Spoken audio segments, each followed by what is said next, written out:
ॐ अज्ञानतिमिरान्धस्य ज्ञानञ्जनशलाकया चक्षुरुन्मीलितं येन तस्मै श्रीगुरुवे नमः। हरे कृष्णा। श्री चैतन्य चरितामृत मध्य लीला चैप्टर 10वां श्लोक संख्या 23 हमने बोला कि किस प्रकार से काशी मित्र जो है, काशी मिश्र बड़े प्रसन्न हुए ये सोच के कि भगवान मेरे घर पे आएंगे। और हमने सुना कि किस प्रकार से हमारी कोई संपत्ति, हमारी कोई वस्तु जो हमारे एक्चुअली में हमारी तो नहीं है लेकिन हमारे पास रखी गई है, यदि वो वैष्णवों की और भगवान की सेवा में आ जाए तो इसमें हमें बड़ा प्रसन्नता होना चाहिए। इस संसार की वस्तुएं या तो कोई व्यक्ति भोग लेगा या हमसे छीन ली जाएंगी, चली जाएंगी। चीज़ों को इतना भी प्रिजर्व करने की आवश्यकता नहीं है, उसको हम माइजर कहते हैं। जैसे कि हम सुनते हैं अवंती ब्राह्मण जिसने सारा पैसा तिजोरियों में भर भर के एक कंजूस महाकंजूस की तरह रखा और एक दिन सब कुछ लूट लिया गया। कुछ गवर्नमेंट ने, कुछ चोर लोचकों ने, कुछ रिश्तेदारों ने। या तो ऐसा हो जाएगा, नहीं तो कोई व्यक्ति उसको भोगेगा, और भोगेगा तो खुद बर्बाद हो ही जाएगा। तो किसी भी अवस्था में हमारे पास जो भी है, यदि वो कृष्ण की सेवा में लग जाए तो हमें बड़ा प्रसन्न होना चाहिए वास्तव में, अदरवाइज हमारा जीवन व्यर्थ है। तो काशी मिश्र ने जब सुना कि मेरा घर भगवान के लिए यूज होगा तो वो तुरंत बड़े प्रसन्न हो गए। तो इस श्लोक में चैतन्य महाप्रभु के लिए प्रभुपाद शब्द महत्वपूर्ण है। और हमने सुना था प्रभुपाद के बारे में कि कैसे हम प्रभुपाद का मीनिंग थोड़ा बताया गया था इसके बारे में। श्लोक संख्या 24। एई मत पुरुषोत्तम वासी यत जन प्रभु के मिलीते सबार उत्कंठित मन। इस तरह जगन्नाथपुरी अर्थात पुरुषोत्तम के सारे निवासी श्री चैतन्य महाप्रभु से फिर से भेंट करने के लिए परम उत्सुक हो गए। तो ये सारे लोग, आपको याद होगा सीन की चैतन्य महाप्रभु साउथ इंडिया की यात्रा को पूरा करके वापस आ रहे हैं। और जब ये वापस आ रहे हैं तो यहाँ पर ये लोग उनसे मिलने के लिए बड़े उत्सुक हैं। सर्वलोकेर उत्कंठा यब अत्यंत बाड़ीला महाप्रभु दक्षिण हईते तबही आइला। जब जगन्नाथपुरी के सारे निवासी पुनः महाप्रभु से भेंट करने के लिए आए गए के लिए अत्यंत उत्सुक हो गए, तभी महाप्रभु दक्षिण भारत से लौट आए। सुनी आनंदिता हईला सभाकार मन सबे आसी सार्वभौम कैले निवेदन। महाप्रभु की वापसी के बारे में सुनकर सभी लोग अत्यंत प्रसन्न हुए और वे सभी लोग सार्वभौम भट्टाचार्य के पास जाकर इस प्रकार बोले। प्रभुर सहित आमा सबार करा मिलन तोमार प्रसादे पाई प्रभुर चरण। कृपा करके श्री चैतन्य महाप्रभु के साथ हमारी भेंट कराने की व्यवस्था कर दीजिए। आपकी कृपा के बल पर ही हमें महाप्रभु के चरण कमलों की शरण प्राप्त हो सकती है। एक और एग्जाम्पल दिखता है जिसमें कि जितने भी लोग हैं वो कह सकते हैं कि ये तो भगवान है, भगवान पे सबका अधिकार है, तुम्हारा जितना अधिकार है उतना मेरा भी अधिकार है, क्योंकि अधिकार जताने का हमारा बचपन से ही हमारा अधिकार हुआ है। बचपन से ही अधिकारों के बारे में हम सुनते हैं, ये मेरा मौलिक अधिकार है, ये मेरा अधिकार है, ये मेरा सब कुछ हमारा अधिकार है, हमारा ड्यूटी कुछ नहीं है, सब हमारा अधिकार है। कोई रिश्ता बनता है तो उसमें तुम्हें ये करना चाहिए, ये मेरा अधिकार है। पत्नी कहेगी ये मेरा अधिकार है, पति कहेगा ये मेरा अधिकार है। लेकिन हम वैष्णव के कल्चर में देखते हैं कि वैष्णव केवल प्रार्थना करना जानते हैं, वो अधिकार नहीं जमाते हैं किसी चीज़ में।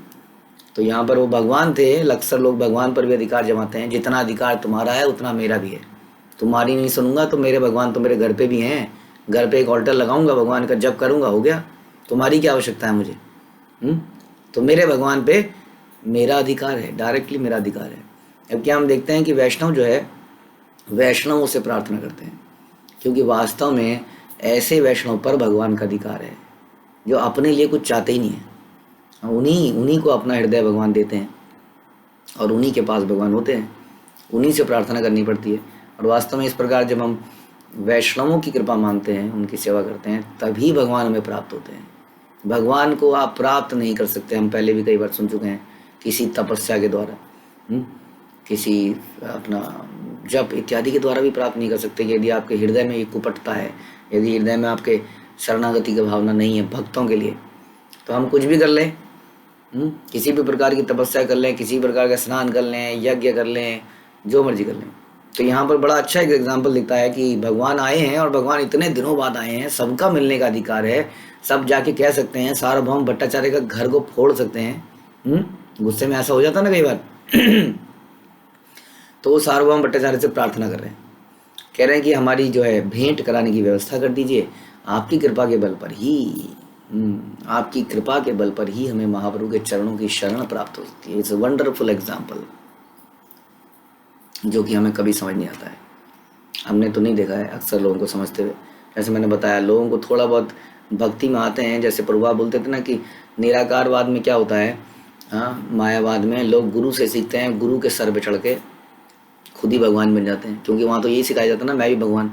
तो थोड़े दिन में गुरु क्या रहा जब मैं ही भगवान बन गया तो गुरु के ही सर पे चढ़ जाते हैं और वो भगवान बन जाते हैं। लेकिन वैष्णव फिलॉसफी में वास्तव में व्यक्ति हमेशा दास बना रहता है और यही उसकी परफेक्शन है।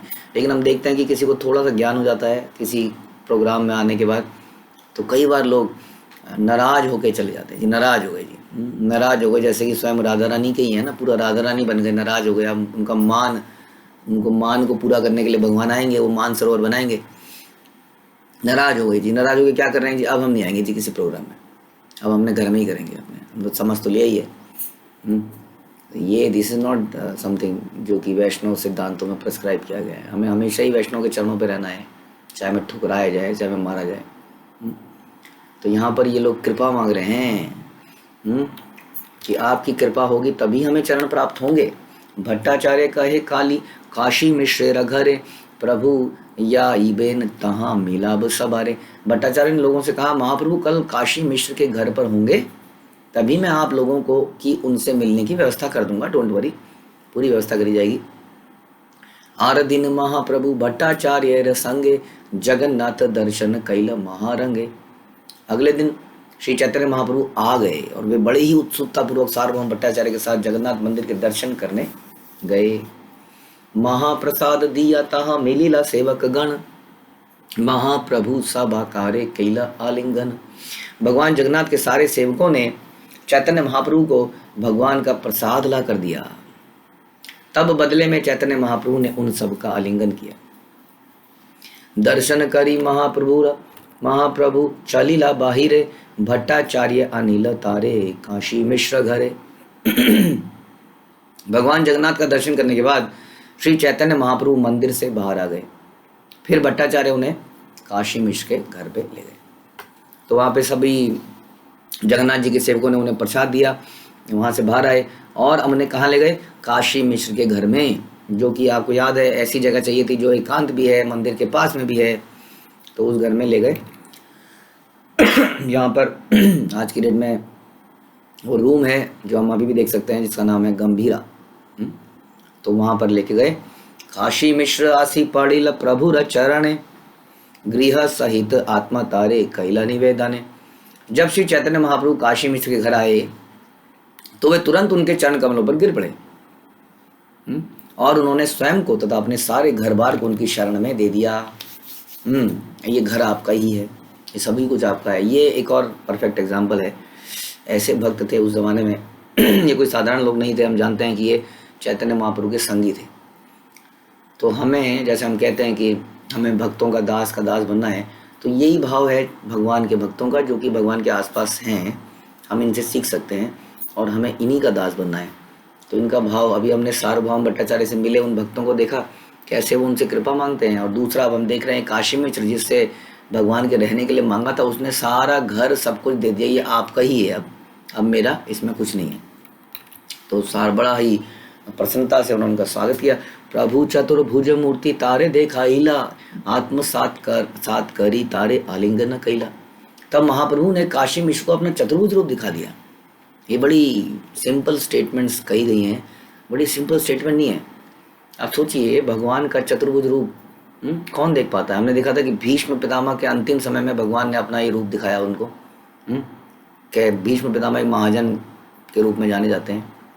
यहाँ पे देख रहे हैं काशी मिश्र, अभी तक तो उनका नाम भी नहीं सुना था, अचानक से उनके ऊपर इतनी बड़ी कृपा कि उनको चतुर्भुज रूप दिखा दिया।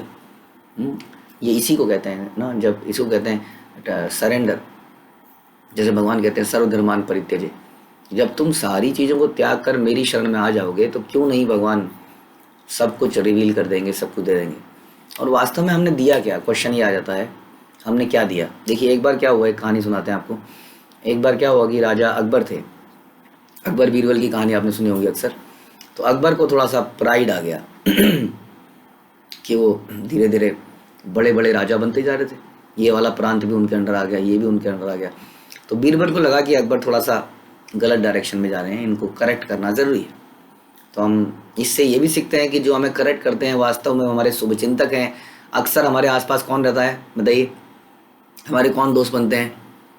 जो हमारे बारे में अच्छा अच्छा बोलते हैं, है ना, उन्हीं को तो दोस्त बनाते हैं हम। जबकि जो हमारे बारे में अच्छा बोलते हैं वो ज़रूरी नहीं कि हमारे मित्र हों, क्योंकि कारण ये है कि कोई यदि हमारे बारे में अच्छा अच्छा बोलता रहे तो उससे मुझे क्या लाभ? क्योंकि जब आप मेरे बारे में कुछ गलत बताओगे तो उससे मेरा लाभ ये है कि मैं there is a chance to improve. But अगर सबने अच्छा ही अच्छा बताया तो where is the chance to improve? तो आपका लाभ क्या हुआ? आप 1 साल पहले जहाँ थे 1 साल बाद भी वहीं रहेंगे। लेकिन अगर अगर आपको कोई आलोचना करेगा आपकी, तो आलोचना करने से क्या होगा? आलोचना करने से ये होगा कि आपको कोई ना कोई ऐसा अपने अंदर इम्प्रूवमेंट पॉइंट दिखेगा जिसके ऊपर आप काम करेंगे। अब अगर ऐसा क्या कि मेरे अंदर इम्प्रूवमेंट पॉइंट नहीं था, लेकिन वो आदमी ज़बरदस्ती मेरे अंदर इम्प्रूवमेंट पॉइंट देख रहा है। हम्म तो इससे भी हमें ये सीखना चाहिए कि माना मेरी गलती नहीं है, लेकिन बाहर से तो कोई मेरी गलती देख पा रहा है ना, ऐसा लग रहा है कि मेरी गलती है, इसका मतलब मेरे आचरण में कुछ तो ऐसा है जिसको मुझे बदलने की आवश्यकता है। माना मेरी गलती नहीं है, वो फॉल्ट फाइंडर है, बट वो फॉल्ट फाइंडर है वो भी तो अपरेंटली कुछ देख के फॉल्ट फाइंड कर रहा है। हम्म? माना आप दिन में रोज 4 घंटे सोते हैं, हम्म? कोई आपके ऊपर फॉल्ट फाइंड करे, ये व्यक्ति 4 घंटे सोता है, हम्म? और आपको पता है कि आप कमरे को बंद कर लेते हैं और आप आधा घंटा सोते हैं और 3.5 घंटे काम कर रहे होते हैं। आप कहेंगे इसमें मेरी क्या गलती है, ये फॉल्ट फाइंडर है। हम्म? तो ऐसे में भी हम ये सोच सकते हैं, अच्छा ऐसा परसीव कर रहे हैं लोग कि मैं 4 घंटे सो रहा हूँ, क्यों ना मैं आधा घंटा सो के दरवाजे वगैरह खोल के काम करूँ। ऐसा परसेप्शन भी क्यों जाए किसी के दिमाग में? क्या पता कोई ये सोच के कि 4 घंटे सोया जा सकता है, मेरे को फॉलो करने लगे और वो भी 4 घंटे सोने लग जाए, तो भी मैं ऐसा क्यों करूँ? इस तरह से जो व्यक्ति सोचता है वो इम्प्रूवमेंट को प्राप्त करता है। तो बीरबल हमेशा अकबर के साथ रहते थे, बड़े उनके निकट थे, क्योंकि बीरबल के अंदर एक क्वालिटी थी कि वो अकबर को टोक देते थे। हाँ, तो ध्यान रखिए हम ओवरऑल कहाँ पे चल रहे हैं, कहीं डिस्ट्रैक्ट ना हो जाए। हम ये समझने का प्रयास कर रहे हैं कि सब कुछ एनीवे भगवान का है, तो हमने दिया भी तो दिया क्या, क्वेश्चन हम ये कर रहे थे। तो वो बीरबल अकबर को बोलते हैं कि आप एक महान भक्त नहीं सॉरी आप एक महान राजा हैं। अकबर बड़ा प्रसन्न हो जाता है, कहता है आपने चारों तरफ अपनी पताका फहरा दी है। अकबर और प्रसन्न हो जाता है, जहाँ जा रहे हैं लोग आपके गुणगान कर रहे हैं, चारों तरफ आप एक बहुत बड़े दानी हैं, आपका हृदय ऐसा है, वो सुनते सुनते यहाँ बड़ा प्रसन्न होता जा रहा है ना, जैसे कि ग्लोरिफिकेशन से हम प्रसन्न हो जाते हैं। तो अचानक से बीरबल बोलता है आप भगवान हैं, नहीं आप भगवान से भी महान हैं। अब ये सुनते ही अकबर थोड़ा सा चौंक जाता है, ये क्या बोल गया? क्योंकि आप जानते हैं कि अकबर एक धार्मिक व्यक्ति था, भगवान को मानने वाला था, सारे धर्मों को प्रोटेक्ट करता था, काफ़ी अकबर के बारे में ये विशेषता है रही है। तो उसने जब सुना उसने कहा बीरबल प्लीज़ एक्सप्लेन, ये आपने क्या बोला? या तो आप इसको समझाइए, नहीं तो आप माफ़ी मांगिए, तो गलत बोल दिया आपने। बोला मैंने क्या गलत बोला? आप सुनिए मेरी बात को, जब आपसे कोई परेशान होता है, आपकी बात नहीं सुनता है, तो आप उसको अपने राज्य से उठा के बाहर कर देते हैं। अब सोचिए यदि कृष्ण से कोई परेशान हो या भगवान से कोई परेशान हो, भगवान उसे उठा के कहाँ फेंकें? क्योंकि चारों तरफ तो भगवान का राज्य है। हाँ, तो बाहर कैसे? आपके अंदर इतनी कैपेसिटी है कि आप उसे उठा के बाहर फेंक सकते हैं, भगवान तो फेंक ही नहीं सकते, क्योंकि चारों तरफ भगवान का राज्य है। इसमें बहुत ही सूक्ष्म लर्निंग घुसी हुई थी। वो ये घुसी हुई थी कि जिस राज्य में तुम बैठे हो वो राज्य भी भगवान का है बच्चे। तुम समझ रहे हो मेरा है? कोई ऐसी जगह है जो भगवान की नहीं है? तो भगवान किसी को अगर निकाल के कहीं फेंकना चाहें अपने से दूर, कैसे? सभी जगह तो भगवान की है। इस मटेरियल जगत में हम सड़ी हुई जगह में रह रहे हैं, माना यहाँ पर भी भगवान के नाम का परचम फैला दिया है हमारे गुरु परंपरा ने, यहाँ पर भी हम भगवान को फील कर पा रहे हैं, इतना दूर भगवान से एक तरह से, लेकिन भगवान यहाँ पर भी हमारे साथ हैं। तो अकबर को समझाया कि डोंट थिंक यू आर एक चक्रवर्ती सम्राट हैं, आप जो हैं केवल भगवान की भूमि पर कुछ समय के लिए रखे गए हैं, आप राजा नहीं हैं, अल्टीमेटली आप केयर टेकर हैं। तो इसी तरीके से काशी मिश्र ने सोचा और इसी तरह से हमें सोचना चाहिए कि वास्तव में हम दे क्या रहे हैं। क्वेश्चन ये है हम क्या दे रहे हैं, ये तो पहले से ही भगवान का है।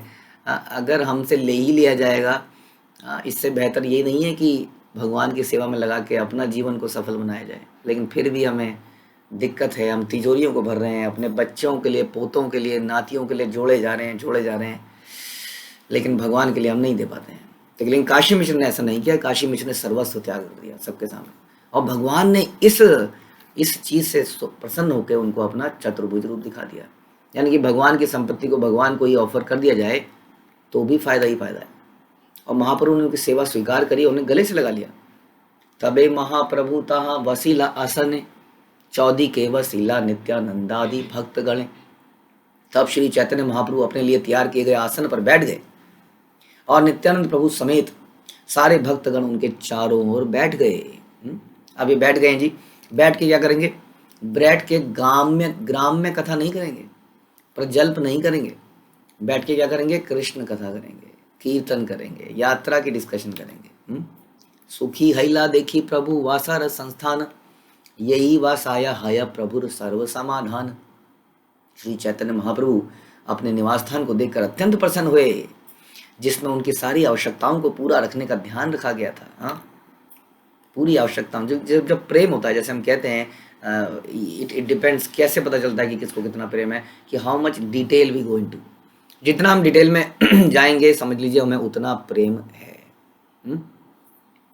जब हम छोटी छोटी चीज़ों का ध्यान रखते हैं तभी हमें प्रेम है। अक्सर हम देखते हैं कि लोग किसी को खाने पे बुलाते हैं या कहीं पे कुछ करते हैं, तो बहुत छोटी छोटी चीज़ों का ध्यान नहीं रखा जाता। ये नेचुरल है, ये प्रेम का लक्षण है। जब प्रेम होता है तो आदमी एक एक चीज़ को बड़ी बारीकी से सोचता है। तो यहाँ पर ऐसा ही था, अपना घर भी दे दिया, सब कुछ भी दे दिया, लेकिन वो भी बड़े प्रेम से। ये नहीं कि सरकार ने कब्जा कर लिया है, अब तो मुआवजा चाहिए जी, मुआवजा। दिया भी है, दिया भी बड़े प्रेम से है। इसलिए कहते हैं पत्रम पुष्पम फलम तोयम यो में भक्त्या प्रणश्यति, कि जो भक्ति में के द्वारा, भक्ति के साथ मुझे देता है, एनीवे मेरा ही है, लेकिन जो बड़े प्रेम से देता है। तो यहाँ पर ऐसे ही देखा गया, बहुत ही बारीकी से एक एक चीज़ का ध्यान रखा गया था, और चैतन्य महाप्रभु उसको देख के बड़े प्रसन्न हुए। सार्वभौम कहे प्रभु योग्य तुम्हारे वासा, तुम्ही अंगीकार कर काशी मिश्रेर आशा। सार्वभौम भट्टाचार्य ने कहा, यह स्थान आपके अनुकूल है, कृपया इसे स्वीकार करें, ऐसी काशी मिश्र की आशा है। देखिए, देने में कितना कुछ, देने में ही कितना कुछ सीख लिया हमने। पहली बात तो अपना सर्वस्व दे दिया जा रहा है, उसके बाद में इसको बड़े प्रेम से दिया जा रहा है, बड़ी बारीकी से एक एक चीज़ का ध्यान रखते हुए। उसके बाद में रिक्वेस्ट की जा रही है बड़े प्रेम से कि आप इसको ले लीजिए, इसको स्वीकार कर लीजिए। It is not like that कि मैंने तुम्हें, मैं तुम्हारे लिए गिफ्ट लाया हूँ, ये लो एक गाड़ी की चाबी मैं लाया हूँ तुम्हारे लिए, मैं ये लाया हूँ तुम्हारे लिए, वट एवर। तो इसमें हम देख रहे हैं कि इसके ऊपर भी रिक्वेस्ट करी जा रही कि कृपया आप इसको एक्सेप्ट कर लें। ऐसी काशी मिश्र की आशा है।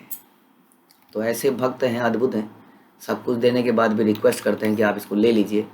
प्रभु कहे यही ते देह तोमा सब आकार, यही तुम कई इसे ही समस्त अमार। श्री चैतन्य महाप्रभु क्या कहते हैं? देखिए, ये है भगवान का रेसिप्रोकेशन।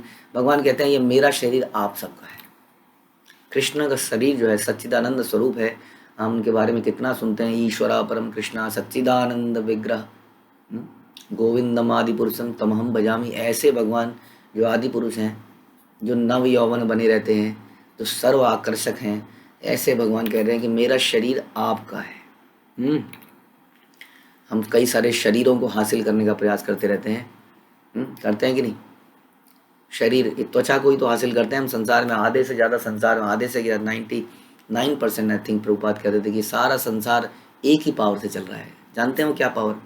वो कृष्ण की पावर तो है ही, लेकिन ये भौतिक जगत में चल रही है अपोजिट सेक्स के प्रति आकर्षण की पावर, जो इस सारे संसार को भगाई जा रही है, सब भाग रहे हैं। तो हम अलग शरीर को ही प्राप्त करना चाह रहे हैं किसी न किसी के, लेकिन यहाँ पर भगवान के शरीर को यदि प्राप्त करना है तो हमें ऐसा करना पड़ेगा कि अपना सर्वस्व त्यागना पड़ेगा। इंद्रिय तृप्ति की इच्छा तो तब करेंगे ना जब कुछ बचेगा। जब आपके पास कुछ बचेगा तो उसको भोगेंगे। जो सर्वस्व त्याग देगा भगवान के लिए, उसके पास क्या बचेगा भोगने के लिए? तो इस प्रकार से सर्वस्व त्याग देता है, बड़ी डिटेलिंग करता है, उसके बाद बड़े प्रेम से रिक्वेस्ट करता है। ऐसा जब कर लेता है तो भगवान कहते हैं मेरा शरीर आपका है। अभी हम भगवान के शरीर को पा लेते हैं, जैसे कि यशोदा माई ने भगवान के शरीर को पा लिया। पा क्या लिया? बांध के जेब में रख लिया एक तरह से। जेब में ना रख लिया ना, बांध दिया, जब तक के लिए मर्जी होगी खोलेंगे नहीं। बीच में बलराम ने आग खोलने की कोशिश करी, बलराम को भगा दिया। बताइए, यशोदा माँ की ताकत को देखिए। बलराम जो है, जिनके बराबर कौन है संसार में बलराम के बराबर, बलराम को भी भगा दिया डांट के, खोल नहीं पाया कोई भगवान को। तो ऐसे ये शरीर को प्राप्त करना ही तो हो गया। जिनके लिए भगवान निरंतर रोते रहते थे, ऐसी गोपियों ने भगवान के शरीर को प्राप्त कर लिया। तो ऐसे भक्तों ने, यहाँ पर भगवान कह रहे हैं, ये मेरा शरीर आपका है, अतएव आप लोग जो भी कहेंगे वह मुझे स्वीकार है। This is Krishna. कौन सा ग्रंथ ऐसा है संसार में जो इस लेवल की चर्चा करता है? इसलिए कहते हैं कि जो धर्म सर्वोत्तम वही धर्म है जो भगवान के शुद्ध प्रेम को सिखाए। बहुत संसार में हम सीख रहे हैं, ज्ञान ले रहे हैं, कर्म कांड सीख रहे हैं, लेकिन दिस इज समथिंग जहाँ पर हम भगवान के शुद्धतम प्रेम को देख रहे हैं। और भगवान कैसा प्रेम करते हैं भक्तों से, कह रहे हैं मेरा शरीर आपका है, जो आप कहोगे वही मैं करूँगा। कृष्ण जो स्वराट है, इज ऑल इंडिपेंडेंट। कृष्ण किसी के डिपेंडेंट अगर हो गए तो कृष्ण कहाँ रहे? इसलिए भगवान जो है सर्व क्या है, एकदम टोटली इंडिपेंडेंट है। ऐसे भगवान क्या कह रहे हैं कि जो आप कहेंगे वैसा ही मैं करूँगा। जो सबको आदेश देते हैं, जिसके आदेश से यमराज कभी रहम नहीं करते किसी के ऊपर, एक सेकंड का भी रहम नहीं, किसी भी अवस्था में उसकी आत्मा को छीन लेते हैं शरीर से। ऐसे व्यक्ति कह रहे हैं कि जैसा आप कहेंगे वैसा मैं करूँगा। तबे सार्वभौम प्रभुर दक्षिण प्राश्रय स्वसी मिला इते लागिला सबु पुरुषोत्तम वासी। इसके बाद सार्वभौम भट्टाचार्य महाप्रभु की दाहिनी ओर बैठकर पुरुषोत्तम अर्थात जगन्नाथपुरी के सारे निवासियों का परिचय कराने लगे। तो जितने कई सारे लोग आए थे, सार्वभौम बड़े रिस्पेक्टेड व्यक्ति थे, उस जगह के राजा के प्रमुख व्यक्ति थे, सबको जानते थे, तो सबका इंट्रोडक्शन वहाँ पर कराने लगे। एक और एग्जाम्पल मिलता है कैसे भगवान के साथ हमारा रिश्ता पर्सनल है। ऐसा नहीं था सबको बोला ऐसे महाप्रभु एक बार ऐसे नज़र मार दीजिए, एक बार ऐसे हाथ फेर दीजिए, जैसे कि आजकल प्रचलन है, हाथ फेर देते हैं। हमने सुना कुछ गुरु ऐसे हैं जो कि टीवी चैनल या कहीं कहीं कुछ लगा है तो वो कहते हैं जी अगर हमने आपको टीवी में जहाँ जहाँ देख लिया, जिस चीज़ को जहाँ जहाँ देख लिया उसकी दीक्षा हो गई। हाँ, मतलब वहाँ पे हजारों लोग बैठे हैं, उनको देख रहे हैं, ऐसे कुछ को टीवी पे ही देख रहे हैं, तो सबकी दीक्षा हो गई। सब मान लो जी दीक्षा हो चुकी है आपकी। हाथ फेर दिया जाए ऐसे हवा में। भगवान के साथ हमारा रिलेशन पर्सनल है, पर्सनल, 1 to 1। हाँ, नोज एवरीबडी बाई नेम। जैसे हम गोप कुमार की कहानी सुनते हैं, गोप कुमार जब भगवान पहुंचे, गोप कुमार कहाँ थे इतने दिनों से, I was waiting for you, कब से वेट कर रहे थे आपकी। तो इस प्रकार से यहाँ पे एक एक व्यक्ति की परिचय कराया जा रहा है, भगवान से कराया जा रहा है। एक औपचारिकता है क्योंकि भगवान तो ऑलरेडी हर व्यक्ति को पहले से जानते हैं। एक सब लोक प्रभु वैसे नीलाचले उत्कंठिता हंजाछे सबे तोमारा मिली बारे। भट्टाचार्य ने कहा हे प्रभु, ये नीलाचल के सारे निवासी आपसे मिलने के लिए अत्यंत उत्सुक हो रहे हैं। त्रिषित, तो सार्वभौम भट्टाचार्य ने प्रॉमिस किया था इन लोगों को, आपको याद होगा कि मैं मिलाऊंगा तुम्हें काशी मिश्र के घर में। तो अब वो सारा प्रोग्राम चल रहा है मिलाने का।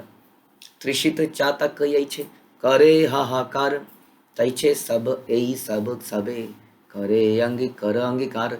आपकी अनुपस्थिति में ये सारे लोग प्यासे चातकों की तरह निराश होकर रोदन कर रहे हैं। चातक पक्षी के बारे में आपने सुना होगा कि चातक पक्षी जो है पानी नहीं पीता है। हाँ, जैसे कि हमारे कई लोग हैं आज की डेट में, हम लोग कहते हैं जी पानी पियेंगे तो बिस्लरी का पियेंगे, नहीं तो नहीं पियेंगे। तो उसी तरह से जो है चातक पक्षी कहता है पानी पीऊँगा तो बारिश का ही पीऊँगा, बस और कोई पानी नहीं पीऊँगा।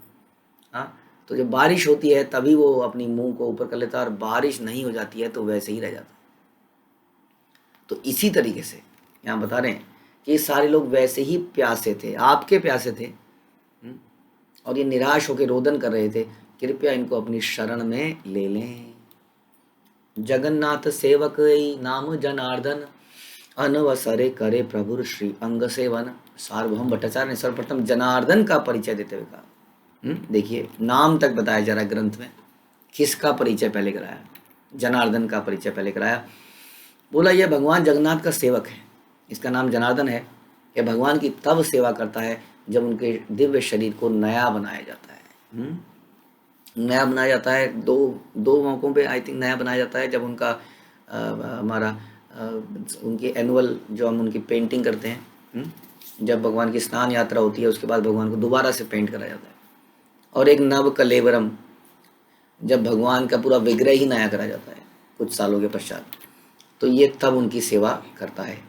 स्नान यात्रा उत्सव के बाद अनवसर के समय भगवान जगन्नाथ 15 दिनों तक मंदिर से अनुपस्थित रहते हैं। आप जानते हैं भगवान बीमार पड़ जाते हैं, उस वक्त उनको नया बनाया जाता है, फिर से पेंट करा जाता है। भगवान के नेचुरल पेंट हैं। हम लोग जैसे जो पेंट यूज़ करते हैं, हम लोग तो कुछ पेंट यूज़ करते हैं केमिकल पेंट, लेकिन जगन्नाथ जी के ऊपर नेचुरल पेंट लगाए जाते हैं। तो जब उन्हें नहलाया जाता है तो काफ़ी पेंट उसका इधर उधर हो जाता है, तो उन्हें फिर से ठीक करना होता है। ऐसा प्रतिवर्ष होता है। श्री चैतन्य महाप्रभु से जिस जनार्दन का परिचय कराया जा रहा था, वह उस समय यह सेवा कर रहा था। भगवान जनार्दन के श्रृंगार को नव यौवन भी कहा जाता है, जिससे सूचित होता है कि जगन्नाथ अर्थ विग्रह को पुनः यौवन प्रदान किया जाता है। तो जनार्दन जी ये सेवा करते हैं, भगवान से इंट्रोड्यूस कराया गया। कृष्णदास नाम यही सुवर्ण वेत्रधारी, शिखी माहाती नाम यही लिखनाधिकारी। सार्वभौम भट्टाचार्य ने बताया यह कृष्णदास है जो सोने का एक दंड लिए रहता है, और यह शिखी महिती है जो लेखन अधिकारी है। ये शिखी महिती जो है भगवान के बहुत अच्छे भक्त हैं बने। शिखी महिती काफ़ी निकट के भक्तों में से हैं, तो ये सब का नाम आ रहा है कृष्णदास और शिखी महिती, जो कि मादला पांजी नामक कैलेंडर अर्थात पंजी लिखने के लिए नियुक्त किया जाता है। ओके। प्रद्युम्न मिश्र वैष्णव प्रधान, जगन्नाथेर महासोयार इह दास नाम। यह प्रद्युम्न मिश्र है जो सारे वैष्णवों का मुखिया है। यह जगन्नाथ जी का महान सेवक है और उसका नाम दास है। उड़ीसा में अधिकांश ब्राह्मणों की उपाधि दास है। सामान्यतः समझा जाता है कि दास ब्राह्मण इतर जातियों का द्योतक है, किंतु उड़ीसा में ब्राह्मण दास उपाधि ही प्रयुक्त करते हैं। इसकी पुष्टि चुल्ली भट्ट द्वारा होती है। वास्तव में हर व्यक्ति दास है, क्योंकि हर व्यक्ति पूर्ण पुरुषोत्तम भगवान का दास है। लेकिन हम दास सुनने में बड़ा दिक्कत होने लगती है हमें, हम मालिक ही बनना चाहते हैं पूरे जीवन। इस दृष्टि से प्रामाणिक ब्राह्मण को दास उपाधि का पहला अधिकार है, अतएव यहाँ पर दास उपाधि उपयुक्त ही है। इसीलिए श्रील प्रभुपाद ने यह नियम बनाया कि दीक्षा के बाद हमारे नामों के आगे दास या दासी लग जाएगा। मुरारी माहिती शिखी महातीर भाई, तोमार चरण बिनु आर गति नाई। यह शिखी महिती का भाई मुरारी महिती है, आपके चरण कमलों के अतिरिक्त इसका कोई और अन्य आश्रय ही नहीं है। देखिए चैतन्य महाप्रभु उनको जानते भी नहीं है, और ये पहले से उनके चरणों का दास है, और उनके अलावा कोई आश्रय ही नहीं है। तो इस तरह से भक्त हैं जो कि बैकग्राउंड में भगवान के उनको तो प्रेम है ना भगवान से, तो सेवा करते ही रहते हैं। आज बड़े भाग्य से उनकी मुलाकात हो रही है साक्षात। चंदनेश्वर सिंहेश्वर मुरारी ब्राह्मण, विष्णुदास इह ध्याये तोमार चरण। चंदनेश्वर सिंहनेश्वर मुरारी ब्राह्मण, ये चंदनेश्वर है, सिंहेश्वर है, मुरारी ब्राह्मण और विष्णुदास है, ये सभी निरंतर आपके चरण कमलों का ध्यान करने में लगे हैं। कई बार ऐसा चर्चा होती है, क्या ये भागवत में, ये चैतन्य चरितामृत में ये इसका बेटा था, ये इसका बेटा था, ये इसका बेटा था, ये इसका भाई था, ये इसका, अरे कुछ ज्ञान की बात बताओ भाई। गुण कितने प्रकार के होते हैं, भक्ति के कौन सी 8 स्टेजेस हैं, 9 स्टेजेस हैं, और क्या प्रकृति के कितने तत्व हैं, किससे प्रकृति बनी है, थोड़ा कुछ बताइए। इसकी पूजा कैसी करी जाती है, इसको प्रणाम कैसे किया जाता है। इसलिए कहते हैं कि ज्ञान तो सेकेंडरी है, मेन चीज़ भक्ति है। भक्ति के लिए हमें कोई व्यक्ति की आवश्यकता होती है, और वो व्यक्तियों के नाम होते हैं, व्यक्तियों के कुछ गुण होते हैं, व्यक्तियों के कुछ रिश्ते होते हैं। जब हम उन्हीं को नहीं समझेंगे तो हम भक्ति क्या करेंगे। हम तो केवल टेक्निकल नॉलेज लेके बैठ जाएंगे, जिससे कि हमारे नंबर बड़े अच्छे आएंगे किसी टेस्ट के अंदर, जिससे हम लोगों के सामने बड़ी अच्छी तरीके से बता पाएंगे, अपने ज्ञान का बखान कर पाएंगे। अगर आपको बनाना है तो लोगों को भक्त बनाइए। प्रभुपाद कहते थे, अक्सर हमने अभी कोर्ट में भी सुनते हैं, क्या फ़ायदा आपका डिंगण पंगड़ कुछ बताने का, इससे बेहतर है कि उसको माला करवाइए। आपने उसको पता नहीं क्या क्या सिखा दिया, क्या क्या बना दिया। रोज़ 1 घंटे का लेक्चर आप चलाते हैं, हमारा लेक्चर ख़त्म होने के बाद आप एक और लेक्चर चलाते हैं, अपने लोगों से मिलते हैं, उनको पता नहीं क्या क्या ज्ञान देते हैं। बट क्वेश्चन है, क्या आपने उनसे नाम जपवाया? यदि नहीं तो क्या किया फिर आपने? आपको लगता है कि आपके ज्ञान से उसका उद्धार होगा या भगवान के नाम से उद्धार होगा? तो ज्ञान उतना ही आवश्यकता है जितनों की नाम लेने में सहायक हो। जितना कि भोग लगाने में सहायक हो, जितना कि श्रवण कराने में सहायक हो। तो हमारी कोशिश होनी चाहिए कि हम भागवत का पाठ सुना सकते हैं, लेकिन अल्टीमेटली नाम जो है युग धर्म है, राइट। तो इसलिए नाम कराना अति आवश्यक है।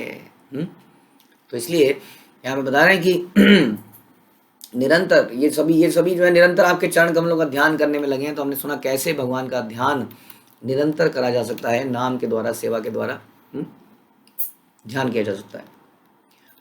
प्रहर राज महापात्र इह महामति, परमानंद महापात्र इह रसाहिति। ये परमानंद प्रहर राज हैं जो महापात्र नाम से भी जाने जाते हैं, ये अत्यधिक बुद्धिमान हैं। देखिए एक के बाद एक नाम आए जा रहे हैं। और ऐसी भागवतम में आप देखेंगे ये इसका बेटा, ये इसका बेटा, ये इसका बेटा। तो हमें बड़ी श्रद्धा से उसको सुनना चाहिए, उसको पढ़ना चाहिए।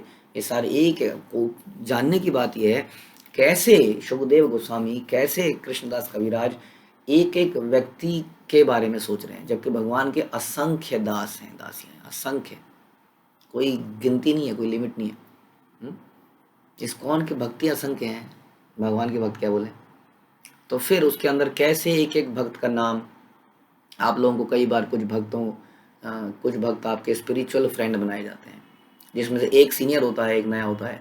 ये कैसे ना तो सीनियर की इच्छा है कि वो बात करे, ना ही जूनियर की इच्छा है कि वो बात करे, दोनों ही अपने अपने ब्रह्म ज्योति में लीन है, ओंकार की ध्वनि में। करने तो आए थे भगवान का भजन, सब लोगों ने अपना अपना बना लिया है भजन कुटीर अपने घर को। ना तो सीनियर अपने स्पिरिचुअल फ्रेंड से बात करना चाह रहा है, और जो नया आया है वो तो कह रहा है क्या जरूरत है, सर पे आया, जितना बात करूंगा उतना टोकेगा। तो हमारा लोगों से कनेक्ट बनाने की कोई इच्छा ही नहीं है अंदर से। कुछ सोच रहे हैं मेरी तो बन तो गई कनेक्ट, ये 10 ये 5 लोग बन गए, मेरा जीवन इन्हीं में सफल हो जाएगा। प्रभुपाद विदेशों में गए, मलेच्छों से मिले, पता नहीं किस किस व्यक्ति से मिले। कई बार लोग कहते हैं कौन कौन आ गया है, पता नहीं कहाँ से आ गए, कौन कौन आ गया है, कौन कौन आता जा रहा है। ये हमारे हृदय की कृपणता है, कंजूसी है, कंजूस है ना। जैसे अपने धन को छुपाए बैठे हैं कुंडली मार के, वैसे हर चीज़ को लिमिट कर लेना चाहते हैं। बस ये 5 भक्त, ये पुराने भक्त, बस यही रहे और कोई ना आए, बीच में कोई ना आए। अरे यहाँ पर अपना कुटुंब बनाने के लिए थोड़ी आए थे, वसुधैव कुटुंबकम, हमारा कुटुंब तो पूरा संसार है भैया। हाँ, आप भूल गए उस दिन को जब आप भी हबशियों की तरह थे, एक पापी व्यक्ति की तरह आए थे। अगर आपको उस वक्त टच ना किया होता तो आप इस स्थिति में आते। आज आप स्वच्छ हो गए हैं तो आप कह रहे हैं ये कौन आता जा रहा है बीच में, ये कैसे कैसे लोग आ गए। और खुद भूल गए कि खुद भी एक दिन वैसे ही थे। अब जो है इसको लिमिट करना है। जैसे हमारा मैं और मेरा परिवार, बढ़िया चावल आया है घर के लिए पहले रख लो, बढ़िया कुछ आया है घर के लिए पहले रख लो। वैसे ही अभी हमारे वैष्णव बन जाते हैं, कहते हैं हाँ ये हमारा ये जो परिवार है ना बस यहीं तक, आगे नहीं। आगे जाएंगे तो बहुत फंस जाएंगे, समय नहीं मिलेगा एक दूसरे के लिए। हमारे जीवन का उद्देश्य प्रचार करना है, भगवान की सेवा करना है। जो भी आवश्यक हमारे जीवन में भगवान अपने आप देंगे, डोंट वरी अबाउट दैट। इसलिए एक एक व्यक्ति इज इम्पोर्टेंट। कैसे प्रचार करना है, कैसे लोगों, हमारी शुद्धता भी इसी में है। जब तक घिसे नहीं, जब तक दिमाग में टेंशन नहीं हुई, तब तक क्या पेन लिया हमने भगवान के लिए। तो यहाँ पे देखिए शुकदेव गोस्वामी और कृष्णदास कविराज कैसे एक एक आदमी का नाम लिखने की, ऐसे ग्रंथ में सोचिए। कृष्णदास कविराज ने शुरू में ही कहा था कि ये ग्रंथ बहुत बड़ा हो जाएगा, मैं बूढ़ा हूँ, पता नहीं मैं इसको लिख पाऊंगा कि नहीं लिख पाऊंगा, कितनी लीलाएं हैं, और फिर भी कोई कहेगा समय बेकार कर रहे हैं नाम लिखने में। ये शिखी महिती है, ये महापत्र है, ये परमानंद प्रहराज है, भाई क्या करें हैं। तो ये हमारा करेक्टर है, हमारा नेचर है। बिकॉज वी आर, दिखते तो पर्सनल हैं लेकिन हम सब इम्पर्सनल हैं, अपनी ही दुनिया में जीना चाहते हैं जहाँ किसी भक्त से कोई मतलब नहीं है। मेरा कल्याण हो गया, क्या आपका कल्याण हुआ? नहीं हुआ। ऐसा लगता है कि मेरा कल्याण हो गया। तो यहाँ बता रहे हैं ये परमानंद प्रहराज हैं जो महापात्र के नाम से भी जाने जाते हैं, ये अत्यधिक बुद्धिमान है। प्रहराज उपाधि, अब देखिए प्रभुपाद भी, देखिए प्रभुपाद और भी महान है। हाँ, वो कह रहे हैं प्रहराज, अब नाम बता रहे हैं, नाम में भी प्रभुपाद पूरी एक्सप्लेनेशन लिख रहे हैं, पूरा परपट लिख रहे हैं। कह रहे हैं कि प्रहराज उपाधि उन ब्राह्मणों को दी जाती है जो सिंहासन रिक्त होने पर राजा का प्रतिनिधित्व करते हैं। उड़ीसा में राजा की मृत्यु के समय से लेकर दूसरे राजा के सिंहासन रूढ़ होने तक की प्रतिनिधि ही सिंहासन पर आसीन होता है। जब उन बिटवीन, इन दैट केस, जब एक राजा से दूसरे राजा के बीच में गैप आता है, तब ये लोग राजा का काम संभालते हैं। यही प्रतिनिधि प्रहर राज कहलाता है। प्रहर राज का चुनाव सामान्यतः राजा के निकट के पुरोहितों के परिवार से किया जाता है। श्री चैतन्य महाप्रभु के जमाने में परमानंद प्रहराज ही प्रहराज थे। ये सब वैष्णव यही क्षेत्रेरा भूषण, एकांत भावे चिंते सबे तुम्हारे चरण। ये सारे शुद्ध भक्त जगन्नाथपुरी के आभूषणों के समान सेवा करते हैं। क्या है ये लोग? ये जगन्नाथपुरी के आभूषण हैं। These are the jewels. यही है आकर्षण, यही है आभूषण। वास्तव में यही आभूषण है। वैसे वास्तव में ये जो भक्त हैं यही आभूषण है। ये सोने की चेन आभूषण नहीं है जो हमने गलों में लटका रखी है। कानों के बुंदे ये आभूषण नहीं है। वैष्णव हमारे जीवन में है तो ये जीवन का आभूषण है। यानी जगन्नाथपुरी के आभूषण हैं, उन्हीं के समान से सभी आपके चरण कमलों का अविचलित भाव से ध्यान करते हैं। अविचलित भाव से ध्यान करते हैं चरणों का, यानी कि दासत्व का ध्यान करते हैं कि मैं दास हूँ, always always and always and always. तबे सबे भूमे पड़े दंडवत हैया, सबा आलिंगीला प्रभु प्रसाद करिया। इस परिचय के बाद सारे लोग जमीन पर डंडे की तरह गिर पड़े। डंडे की तरह गिर पड़े, दंडवत प्रणाम किया। दंडवत प्रणाम में पूरा लेटा जाता है। श्री चैतन्य महाप्रभु ने हर एक पर कृपा करके उन सब का आलिंगन किया। देखिए एक और डिटेलिंग कि एक एक भक्त से मिले महाप्रभु, एक एक भक्त को पर्सनल टच दिया। हैना काले आइला तथा भावानंद राया, चारी पुत्र संग पड़े महाप्रभुर पाया। तभी भावानंद राय अपने 4 पुत्रों के साथ आए और वे सभी श्री चैतन्य महाप्रभु के चरणों पे गिर पड़े। भावानंद आए अपने 4 पुत्रों के साथ, और एक इनका 5वां पुत्र भी है, वो है रामानंद राय। ये रामानंद राय के पिताजी आ गए हैं। रामानंद राय तो पीछे से आ रहे हैं अपना वाइंड अप करके, तभी उनसे पहले उनके पिताजी अपने बाकी 4 पुत्रों के साथ आ गए हैं। इनका नाम है भावानंद राय, और इनको महाप्रभु इस तरह से पांडु भी कहते थे। इन पांचों पुत्रों को पांडव।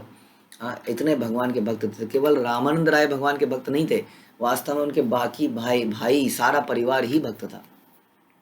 भावानंद राय के 5 पुत्र थे, जिनमें से एक अत्यंत कुछ उच्च कोटि का महापुरुष था जिसका नाम था रामानंद राय। तो भावानंद राय पहली बार श्री चैतन्य महाप्रभु से दक्षिण यात्रा से वापस आने के अवसर पर मिले थे। तब रामानंद राय सरकारी पद पर कार्य कर रहे थे। अतएव भावानंद राय अपने 4 पुत्रों के साथ महाप्रभु से मिलने गए। इनके नाम थे वाणीनाथ, गोपीनाथ, कलानिधि, सुधानिधि। भावानंद राय अपने 5 पुत्रों का वर्णन आदि लीला में हुआ। इनके 5 पुत्रों का वर्णन आदि लीला में हुआ है। तो इस प्रकार से अपना पूरा परिवार, ये नहीं कि एक बच्चा तो दे ही दिया, दूसरे से कुछ और काम करा लें, सारे बच्चे चले गए तो मेरा क्या होगा। उनका बच्चे भी लो और मैं भी आपका, पूरा परिवार ही उनका हो गया। सार्वभौम कहे यही राया भावानंद, इहार प्रथम पुत्र राया रामानंद। सार्वभौम भट्टाचार्य ने आगे बताया ये भावानंद राय हैं, जिनके प्रथम पुत्र रामानंद राय हैं। बड़ी अटैचमेंट पैदा होती है, आकर्षण पैदा होता है शुद्ध भक्त के रिलेटिव के साथ भी। अब इस तरह से भगवान जब सुन रहे हैं ये अरे रामानंद राय के हैं तो एकदम से एक्साइटमेंट पैदा होती है। यही सब भावुकता है, ये व्यर्थ की भावुकता नहीं है, ये शुद्ध भावुकता है। तो हमारा कृष्ण भावनामृत कभी भी आपको पत्थर बनाने को नहीं बोलता है, पत्थर बनने को। हमारे बड़े स्ट्रिक्ट नियम हैं, हम बहुत ही स्ट्रिक्ट हैं कुछ बातों को लेकर, लेकिन फिर भी हमारा हृदय भाव से डूबा रहता है। जैसा कि चैतन्य महाप्रभु की लाइफ से दिखता है कि वो कुछ मैटर पे बड़े स्ट्रिक्ट थे, किससे है ना, वैष्णव से मिलने में, ऑपुलेंट लोगों से मिलने में, अपोजिट सेक्स के लोगों से मिलने में, लेकिन उनके हृदय में भाव की तरंगें उठती थी लोगों से मिलके। इस तरह का हमें बनना है कि नारियल की तरह ऐसा लगता है कि हम बड़े कठोर हैं, लेकिन वास्तव में बहुत ही सॉफ्ट है। तो यहाँ पे दिख रहा है डायरेक्ट कि भावानंद राय के से मिलाया गया और बोला गया उनका बताया कैसे गया कि इनके प्रथम पुत्र रामानंद राय हैं। तो एक महान भक्त से उनके पिताजी का भी इंट्रोडक्शन कराया गया। उनका मतलब बेटे के नाम से पिताजी का इंट्रोडक्शन हुआ यहाँ पर, यानी कि किसी महान भक्त से ही सारे परिवार का इंट्रोडक्शन वास्तव में होना चाहिए और होता है। तो इस मिलन के बारे में हम सुनते रहेंगे और आशा है ये हमारे हृदयों को द्रवित करेगा, जो कि कठोर हो चुका है आज की डेट में। फॉर्मेलिटीज़, आप बिना बताए घर में कैसे आ गए, क्यों आए हैं, कब जाएंगे, वगैरह वगैरह। आए हो तो क्या लाए हो, और मैं आऊँगा तो क्या खिलाओगे। हमारा हृदय जो है बिल्कुल ड्राई हो चुका है। शायद उसको ये चैतन्य चरितामृत द्रवित कर पाए। श्री चैतन्य चरितामृत की जय, श्री कृष्णदास कविराज की जय, श्रील प्रभुपाद की जय।